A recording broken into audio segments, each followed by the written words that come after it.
જયંતિભાઈ સરદારા ઉપર હુમલો થયો. અજયભાઈ પાદરિયા છે કે જે ખોડલધામના પ્રતિનિધિ છે તેમના દ્વારા હુમલો કરવામાં આવ્યો. આક્ષેપ પણ કરવામાં આવ્યો કે ક્યાંક ને ક્યાંક નરેશભાઈ પટેલના ઇશારે આ હુમલો કરવામાં આવ્યો જયંતિ સરદારા દ્વારા. શું કહેશો સમગ્ર મામલે? આ બાબત માટે હું કંઈ જાણતો નથી, એટલે એમના માટે તો હું કંઈ તમને નહીં કહી શકું.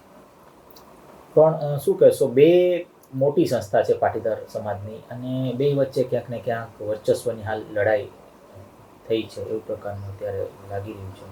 ના, એવું ના હોઈ શકે, કારણ કે બંને સંસ્થાઓ પાટીદાર સમાજની છે, પ્રતિષ્ઠિત સંસ્થાઓ છે અને બંને સંસ્થાના કામ જુદા છે.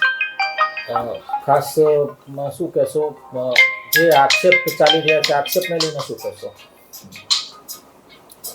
જે આક્ષેપ અત્યારે ચાલી રહ્યો છે નરેશભાઈ માટે, આ ઘટનાથી હું કંઈ પરિચિત નથી, એટલે મને એકચ્યુઅલી રીઝનની પણ ખબર ના હોય, તો એના વિશે હું તમને કંઈ નહીં કહી શકું. તમે એ પણ વાત કરી કે આ બંને જે સંસ્થા છે તે પોતપોતાનું અલગ અલગ ક્ષેત્ર છે, કાર્યક્ષેત્ર, તો કઈ ક્ષેત્રમાં છે? ખોડલધામ છે એનું કામ મંદિર અને બીજી સામાજિક સેવાઓ છે, અને જ્યારે સરદારધામ છે તો એમનું કેળવણીલક્ષી કાર્ય છે, કે એ બંને વચ્ચે કોઈ કોમ્પિટિશન હોય એવું કંઈ છે જ નહીં. અમે એક સમસ્ત પાટીદાર સમાજ ચલાવીએ છીએ, અને બંને સમાજ સિવાયના કુર્મી સમાજ છે, અમીન સમાજ છે કે બીજા પાટીદાર સમાજના નાના નાના સમાજો છે, તમામને સાથે લઈ અને આ સંસ્થા ચલાવી છે. આમાં અમે ખોડલધામ, સરદારધામ, કેળવણીધામ જેવી અનેક સંસ્થાઓ પણ અમારી સાથે છે, અને ક્યારેય અમને એવો અનુભવ નથી થયો કે કોઈ સંસ્થા પોતાના વર્ચસ્વ માટે કે કોઈ પોતે મોટું બનવા માટે કે કામની કોમ્પિટિશન માટે, ના, ઇવન એકબીજી સંસ્થાઓ અમને હંમેશા મદદ કરતી રહી છે.